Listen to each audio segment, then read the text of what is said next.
Vamos para a próxima, 2B. Cite ao menos 3 características principais do sistema econômico capitalista. Então, vamos lá. O primeiro, preços afixados pela lei da oferta e da procura. Ou seja, o sistema político-econômico capitalista, quem define o preço não é o Estado. Estado com letra maiúscula, o país. É o próprio mercado, é a lei de mercado. Se eu tenho... Isso vocês vão ter muito em mente. Se eu, por exemplo, for buscar comprar um ar-condicionado no verão, a tendência desse preço do ar-condicionado é até mais alto ou mais baixo? Claro que é mais alto. Por quê? Há muita procura de pessoas querendo comprar aquele produto.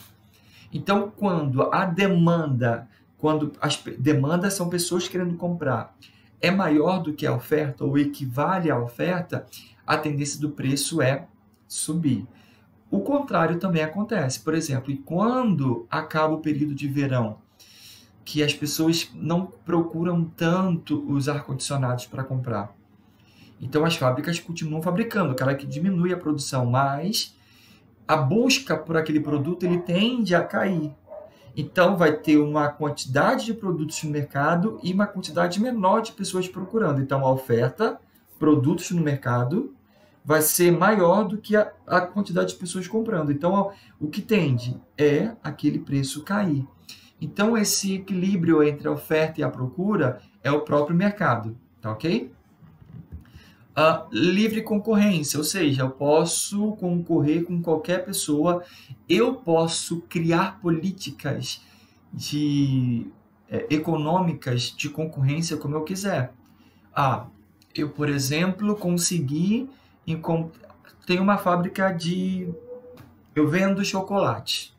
E aí eu consegui achar um fornecedor de matéria-prima muito mais em conta do que o meu concorrente. Eu posso fazer com que meu preço caia para eu vender mais em comparação ao meu concorrente, porque ele não conseguiu comprar a matéria-prima tão barata como a minha, vai ter que ter um preço mais alto.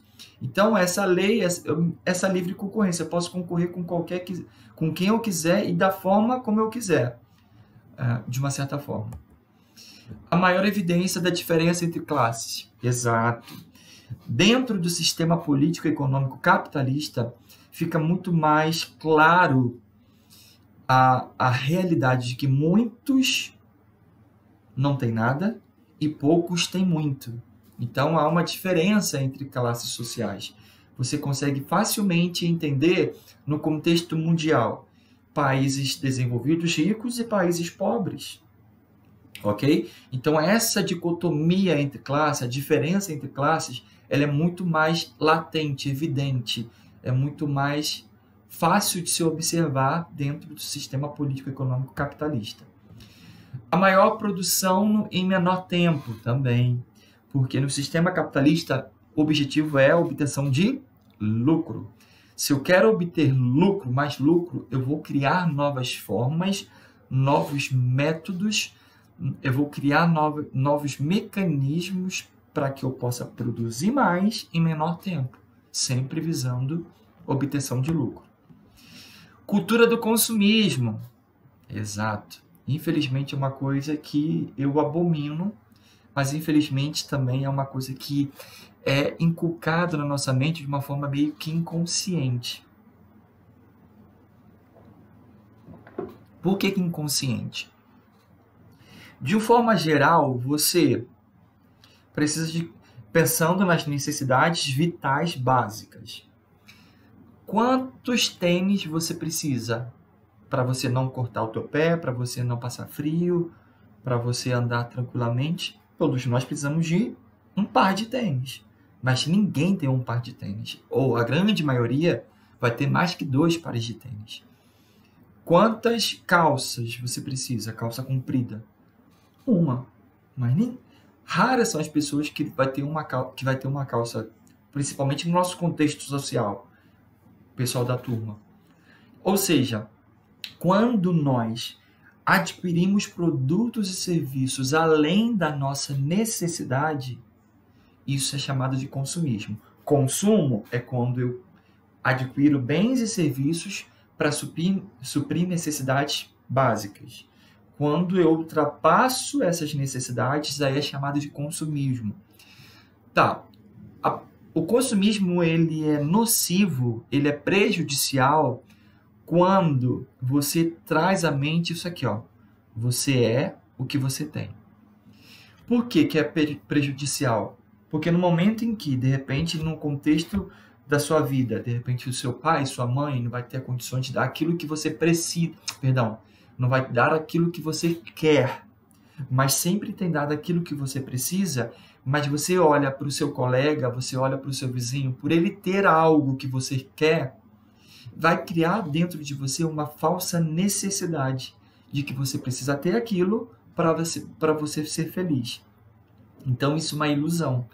Isso você vê no comercial, nos filmes, em tudo, até numa conversa informal entre amigos, é inserido na gente, é bombardeado na gente falsas necessidades.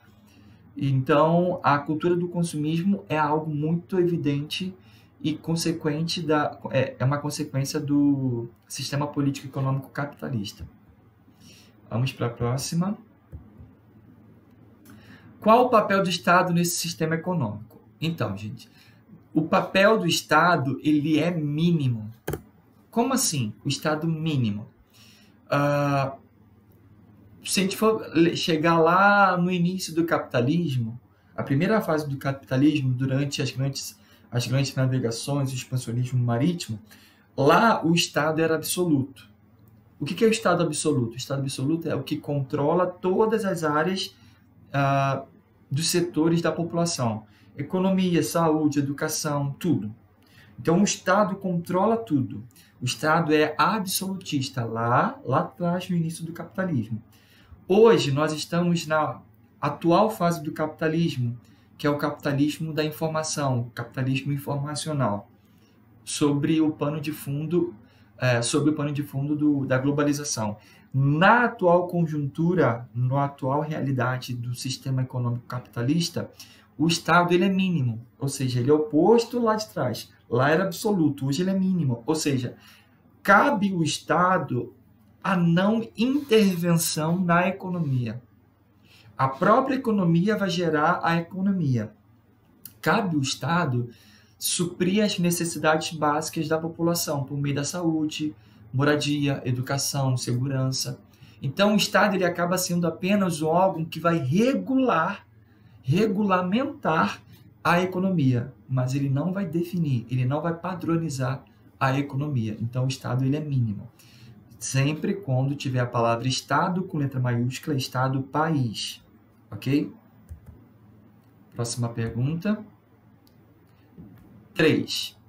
Qual a importância da fragmentação da produção dentro do sistema político econômico capitalista? Gente, é fundamental. Fragmentar quer dizer quebrar, partir, dividir. Então, se eu tenho lá no início da industrialização, antes da industrialização, ainda no sistema de produção artesanal, o homem ele fazia parte de todo o processo da produção. Então, ele produzia menos no longo período de tempo, porque ele fazia tudo. Ele ia na natureza, retirava a matéria-prima, lapidava a matéria-prima, depois produzia um produto, uma cadeira. Ele cortava a madeira, limpava a madeira, talhava a madeira, cortava a madeira, pregava a madeira, pintava, até formar uma cadeira. Então, uma única pessoa participava de todo o processo da produção. Então, para produzir uma cadeira, uma pessoa só demorava muito mais tempo e produzia muito menos. Já durante o processo de fragmentação da produção, o que acontece? Eu tenho uma especialização da mão de obra. Aí, por exemplo, ainda no exemplo da cadeira, uma pessoa vai ser responsável em limpar a madeira. Ele vai se tornar especialista em limpar a matéria-prima. Outro em cortar segundo o molde. Aquele grupo de pessoas vão se tornar especialista, por isso que é especialização da produção. Ele vai se tornar especialista daquela etapa da produção. O outro... Estes são os principais resultados. Calma aí, o Google... O Google ouviu minha voz aqui e tá pesquisando. Calma aí. Então, aí o outro vai ser responsável em juntar as partes, em pregar. Então, essa especialização da mão de obra torna o processo de produção muito mais rápido, com menor custo, porque vai ter menos falha, vão ter menos falhas, e vai produzir muito mais. Ou seja, no final da produção, o custo da produção vai ser lá embaixo, vai ser bem menor. E isso dá a possibilidade daquele dono da fábrica ter maior produção de lucro. Ok? Isso dentro de uma fábrica. Agora também é interessante pensar na fábrica global. O que é a fábrica global? Isso eu já falei para vocês também. O ano passado. É a fragmentação da produção em escala mundial.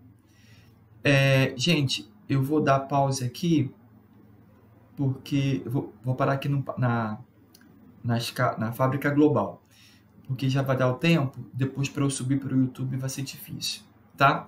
Então eu vou parar por aqui, daqui a pouco eu volto, tá bom? Até daqui a pouco. Abração!